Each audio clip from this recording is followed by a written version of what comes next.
भीमराव सकपाळ, जो पुढे सकल जनांचा पालनहार आंबेडकर या नावानं ओळखला जाऊ लागला. त्याच्या ज्ञानकिरणांची किमया काही औरच होती.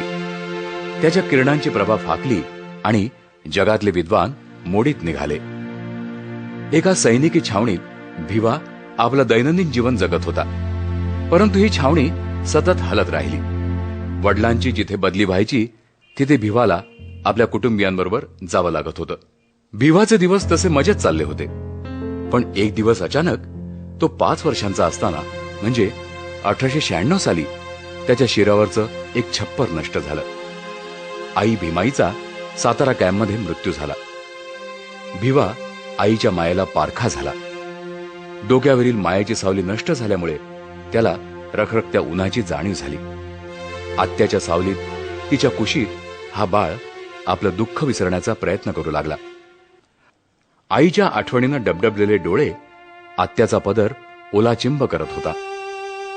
आत्याचे हात डोक्यावरून फिरू लागले की भिवाला हायसं वाटायचं. गर्द सावलीत बसल्याचं वाटायचं.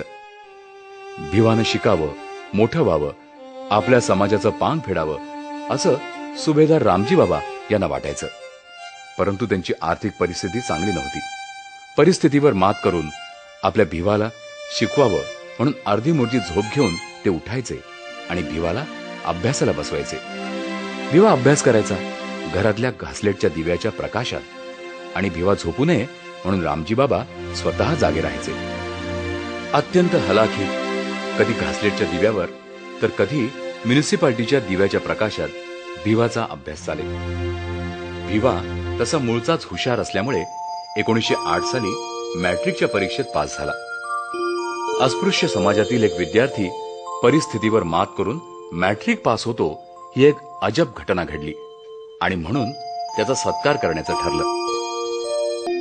भीमराव आंबेडकर मॅट्रिक पास झाले तेव्हा त्यांच्या सत्काराला फार माणसं हजर नसली तरी एका थोर पुरुषाचे आशीर्वाद आणि एका धम्मवेत्याची ओळख झाली.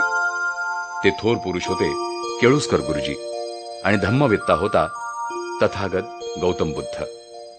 आंबेडकर नावाची एक कोरी पाटी होती. या कोऱ्या पाटीवर ओरखडे काढण्यासाठी गुरुजींनी भीमरावांना बुद्ध चरित्र भेट दिलं. या बुद्ध चरित्र नावाचा ओरखडा आंबेडकर नावाच्या कोऱ्या पाटीवर ओढला गेला आणि आयुष्यभर हा ओरखडा आंबेडकरांना अस्वस्थ करत राहिला. बुद्ध चरित्रामुळे कधी काळी भारतात समता, स्वातंत्र्य, बंधुत्व नावाची चीज अस्तित्वात होती याची आंबेडकरांना जाणीव झाली. कालची समता आज असमतेत परावर्तित झाली होती.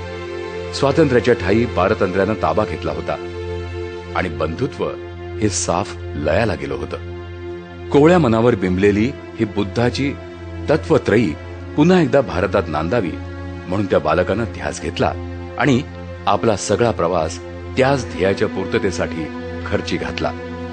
भीमराव आंबेडकरांची ज्ञानतृष्णा वाढत गेली. महाविद्यालयात प्रवेश घेतला खरा, परंतु त्यांची जात सावलीसारखी त्यांना चिकटलेली होती.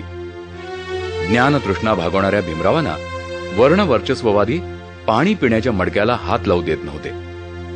तहानलेला भीमराव मडक्याजवळ गेला की एकच गदारोळ उठत होता. भीमरावांना असेच आपल्या पूर्वायुष्यातले गदारोळ आठवत होते. जात, वर्ण व त्यांचा वर्चस्ववाद कळण्याचं ते वय नव्हतं. फळ्यावर गणित सोडवायला भीमराव गेले की असाच गदारोळ उठायचा. फळ्या शेजारी ठेवलेलं आपलं अन्न भीमरावाच्या सावलीनं बाटू नये म्हणून तो गदारोळ व्हायचा. आता भीमराव कारण मीमांसा करू लागले होते. आपल्याला संस्कृत हा विषय घेता येत नाही त्याचंही कारण ही जातीयताच नाही का? कधी नष्ट होणार ही जीवघेणी जातीप्रथा? दुसरं कोण येणार आहे आपल्या मदतीला? ही प्रथा आपण नष्ट केली पाहिजे. तिच्यासाठी संघर्ष केला पाहिजे. आंदोलन उभारलं पाहिजे. इथला निश्चित पडलेला मांसाचा गोळा देईल का आपल्याला साथ? आपल्या पायातल्या शृंखला तोडून टाकण्यासाठी देईल साथ की मलाच मारेल लाथ? या गोष्टींनी भीमराव अस्वस्थ व्हायचे. अशातच विलायतेसाठी ते बोटीवर चढले.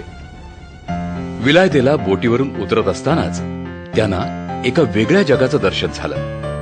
इथे माणसं एकमेकाला भेटतात, मिठ्या मारतात आणि माझ्या देशात माणसं सावलीला भितात. माणसाची सावली पडू नये म्हणून काळजी घेतात.